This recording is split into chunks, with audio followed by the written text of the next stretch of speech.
Hello students, मैं BP Singh आज आपके लिए अलजेब्रा के टॉप 10 क्वेश्चन लेके आऊंगा। हर चैप्टर से मैंने निकाले हैं इंपॉर्टेंट क्वेश्चन और ये वो क्वेश्चन है जो 2021, 22, 23 में आए हुए हैं और कुछ यूनिवर्सिटियों में 24 में आ भी गए हैं। उनमें से जो लगातार आए हैं वो क्वेश्चन मैं दे रहा हूं आपको। चलिए क्वेश्चन नंबर 1 देखते हैं। वैसे मैंने अलजेब्रा पूरा कंप्लीट करके डाला हुआ है और उम्मीद करता हूं आपने पूरे लेक्चर देखे होंगे, पूरा मजा आया होगा। तो आज भी आपको फुल मजा आएगा। आइए question number 1। For the cyclic group,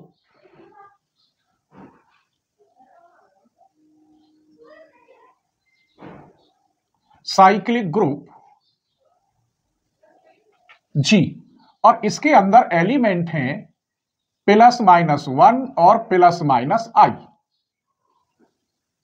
the generator off this group,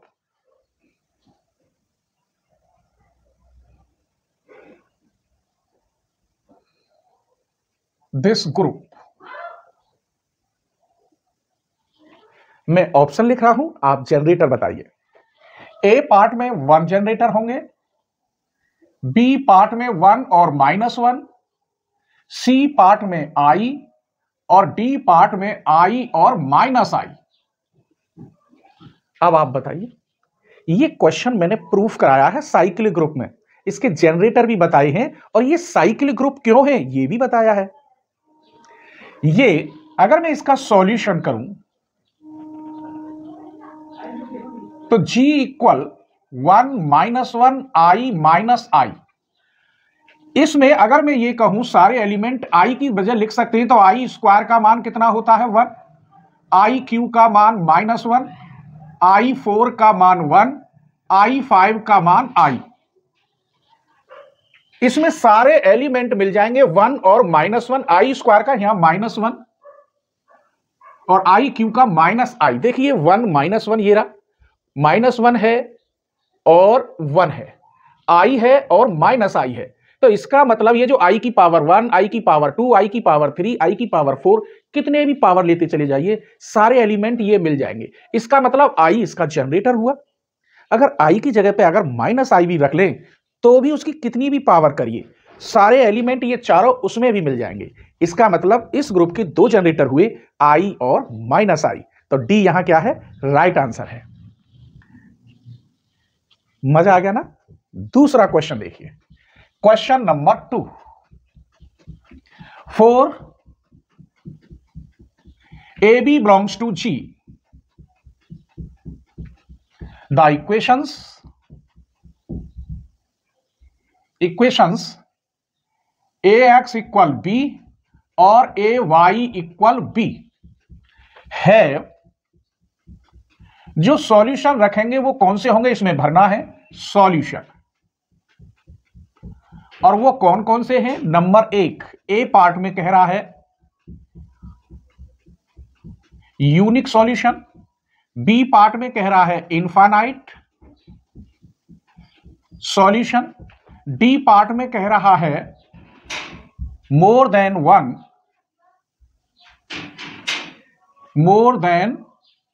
1 लेकिन finite, but finite.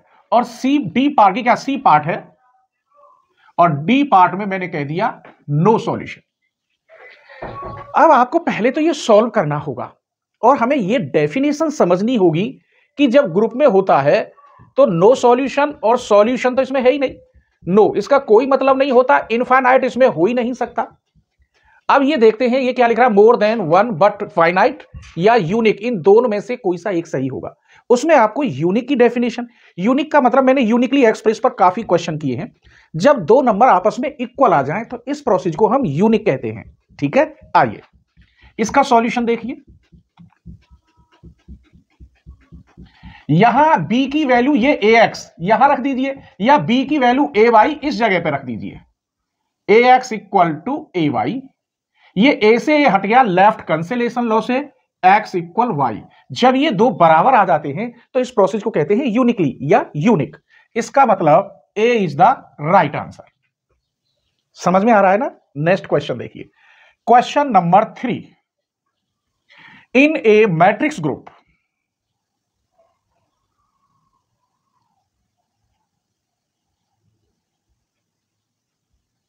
Matrix group under multiplicative,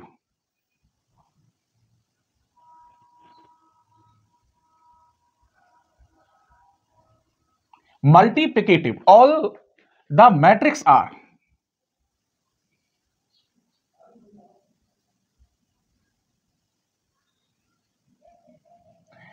multiplicative group में जो सारे मैट्रिक्स होते हैं वो कैसे होते हैं ये पूछ रहा है। इसमें ऑप्शन दे रखा है, यही लिखे देता हूं। ए पार्ट में कह रहा है सिंगुलर,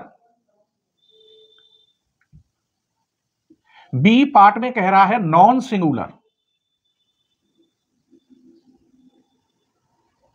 सी पार्ट में कह रहा है बोथ ए एंड बी, क्या दोनों सही है, और डी पार्ट में कह रहा है नन। जितने भी हम क्वेश्चन सॉल्व करते हैं मैट्रिक्स, वो सभी नॉन सिंगुलर होते हैं। यदि वो सिंगुलर होंगे तो हम सॉल्व ही नहीं कर पाएंगे, क्योंकि उसका डिटर्मिनेंट जीरो हो जाएगा, और जब जीरो हो जाएगा तो उसका एक्सपेंड होगा ही नहीं। इसका मतलब सारे मैट्रिक्स जितने भी आप सॉल्व करते हो कैसे होते हैं, नॉन सिंगुलर। कहने का मतलब अगर कोई मैट्रिक्स है उसका डिटर्मिनेंट निकाले तो वो जीरो आ जाए तो ये कहलाता है सिंगुलर। और मैट्रिक्स के लिए इसकी उसमें डिवाइड करनी पड़ती है, जब सॉल्यूशन करते हैं तो डज नॉट डिफाइन हो जाएगा।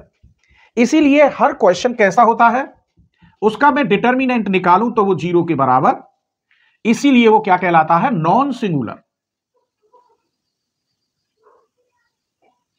नॉन सिंगुलर लिख रही है, इसका मतलब B is the right answer. मजा आ रहा है। नेक्स्ट क्वेश्चन देखिए, क्वेश्चन नंबर 4। मिनिमम नंबर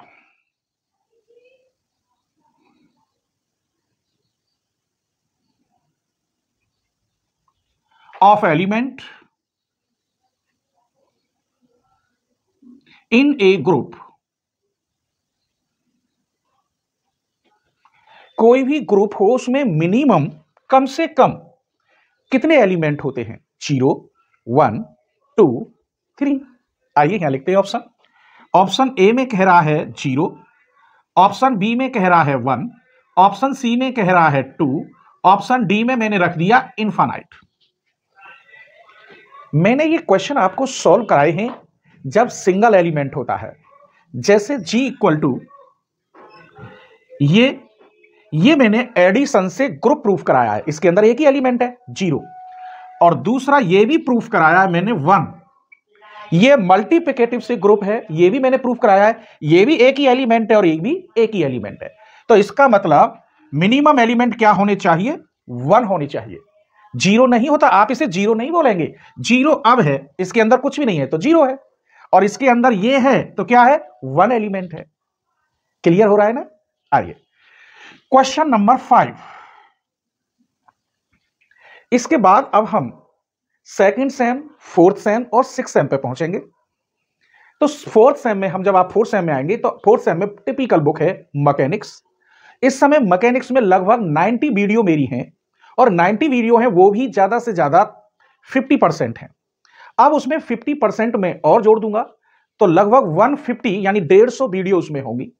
कोई भी क्वेश्चन, कोई आर्टिकल, कोई एग्जाम्पल नहीं छूटेगा, बशर्ते पूरा कंप्लीट तभी मिलेगा कि तब आप मुझे फीस देंगे।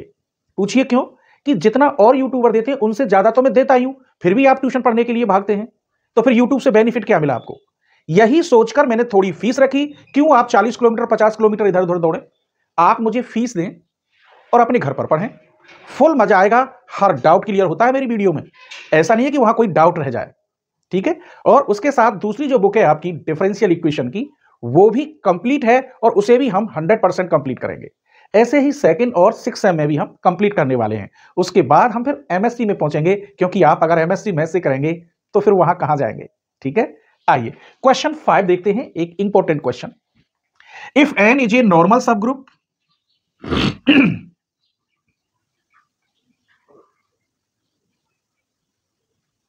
normal subgroup and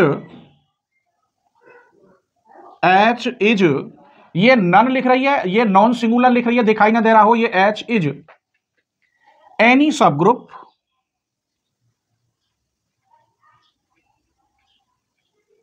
of group G then the set NH will be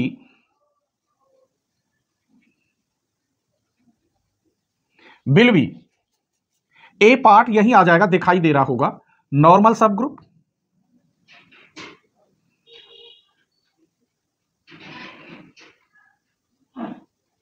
B part subgroup, C part centre of the group,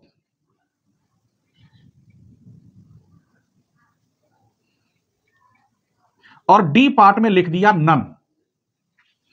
तो ये मैंने डेफिनेशन आपको क्लियर पढ़ाई है कि एन एक नॉर्मल सब ग्रुप है और एच क्या है, सब ग्रुप। जब इन दोनों की मल्टीप्लाई करें तो वहां नॉर्मल सब ग्रुप मिलता है। क्या मिलता है? नॉर्मल सब ग्रुप। इसका मतलब A is the right answer. तो एन एच मल्टीप्लाई का मतलब है जो एन इंटू एच होंगे वो क्या होंगे? नॉर्मल सब ग्रुप में होंगे। नॉर्मल सब ग्रुप कंप्लीट डिफाइन किया। ऐसा कोई टॉपिक नहीं है अलजेब्रा के अंदर जो मैंने आपको डिफाइन ना किया हो, लेकिन मजा तभी आएगा कि तब आपने चैनल की मेंबरशिप ली हो। अगर आप चाहते हैं कि हम तो ऐसे ही पढ़ेंगे तो ये आपकी मर्जी है। इसका मतलब A is the right answer, और वो भी फुल कोर्स बीएससी एमएससी वाला लेवल है, उसी से सारी वीडियो ओपन होती हैं। आइए क्वेश्चन 5 और देते हैं आपको। तो क्वेश्चन नंबर 6 लिखते हैं, यहां दिखाई दे रहा होगा, यहां से शुरू करेंगे। Every cyclic group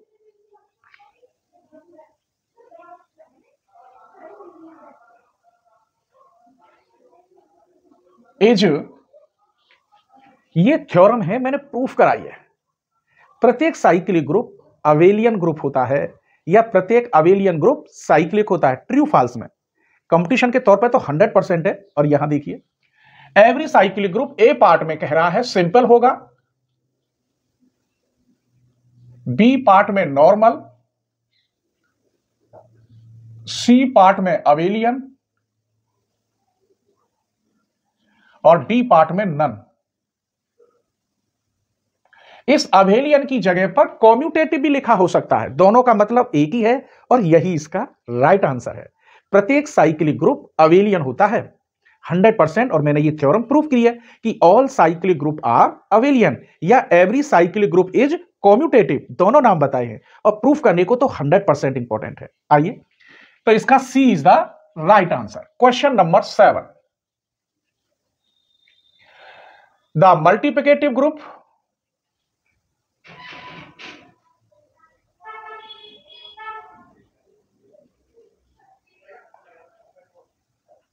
group 1 omega omega square is cyclic, then its generator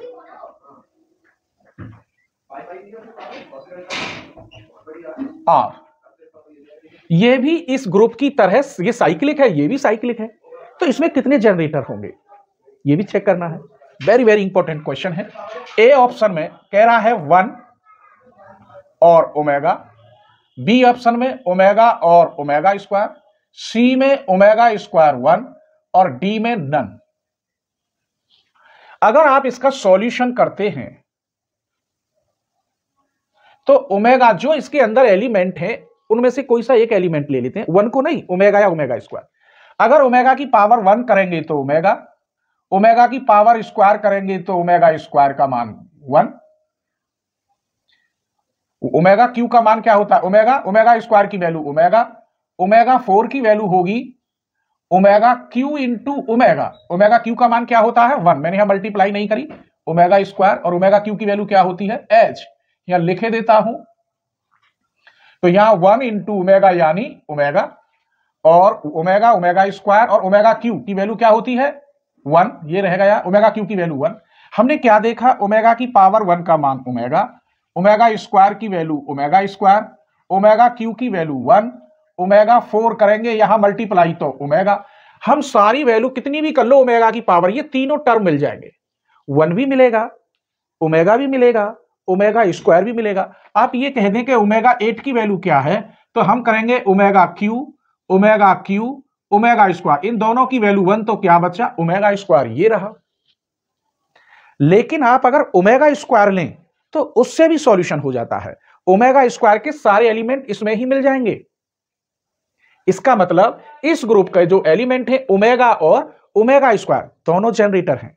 जैसे इस ग्रुप के आई और माइनस आई दोनों जनरेटर थे, इसी प्रकार इसके ओमेगा और ओमेगा स्क्वायर दोनों जनरेटर हैं।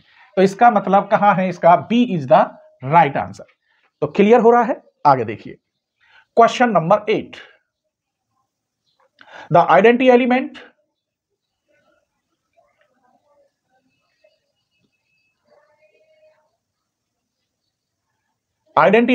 of the quotient group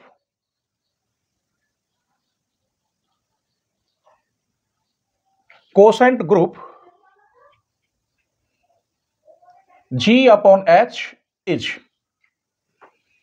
quotient group G upon H कह रहा है, तो H यहां क्या कहलाएगा, आइडेंटिटी कहलाएगा। अगर G अपॉन N होता तो N भी यहां आइडेंटिटी कहलाता। ऑप्शन देखिए, ए पार्ट में कह रहा है H, बी पार्ट में G, सी में 1 अपॉन H और डी पार्ट में 1 अपॉन G। इसका मतलब A is the right answer. Clear. आइए question number 9। The order of, आपको एक बात बताऊं, कैली थ्योरम का स्टेटमेंट पता हो, लैग्रांजी थ्योरम का स्टेटमेंट पता हो, first fundamental theorem on homomorphic group पर उसका पता हो, यूलर थ्योरम का स्टेटमेंट पता हो और फेरमेट थ्योरम का पता हो, ये सभी वेरी वेरी इंपॉर्टेंट है। इनकी थ्योरम लिखी हुई आ सकती है और उसका नाम पूछेगा आपसे। और ये जो मैंने बोली है ना, ये लॉन्ग क्वेश्चन में हर साल जितनी मैंने अभी बोली थी 2 थ्योरम आती है। किसी भी यूनिवर्सिटी का पेपर उठा के देख लेना, बशर्ते पेपर सब्जेक्टिव हो। तो आइए मैं एक थ्योरम लिख रहा हूं, आप बताना वो कौन सी थ्योरम है। द ऑर्डर ऑफ ईच सब ग्रुप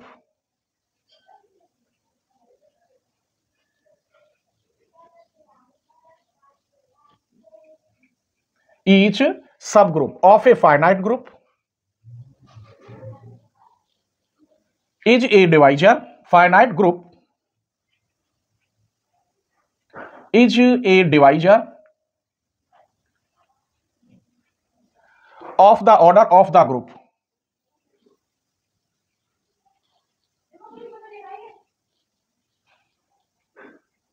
बताइए अब ये जो मैंने ऑप्शन बोले थे उनमें से कौन सी थ्योरम है, कमेंट में लिख दीजिए। अगर आपको पता है तो लिख दीजिए, बाद में मेरा आंसर देखना, ठीक है।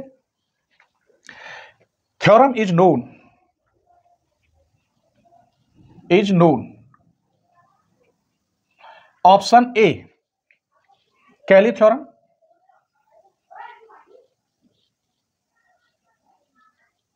बी में यूलर थ्योरम,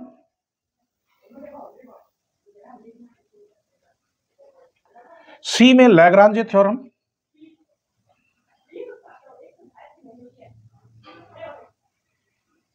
और डी में नन। तो मेरे बच्चों बस एक बात ध्यान रखना, ये डिवाइजर शब्द पूरे एलजेब्रा में सिर्फ लैग्रांजे थ्योरम में आता है। अगर फाइनाइट सब ग्रुप की डिवाइड फाइनाइट ग्रुप में की जाए तो आंसर भी फाइनाइट आता है। ये इसकी हिंदी है और मैंने प्रूफ की है वाकायदा एक स्टैंडर्ड तरीका से। तो ये कौन सी थ्योरम है, लैग्रांजी थ्योरम। क्वेश्चन नंबर 10 देखिए, आर इज रिलेशन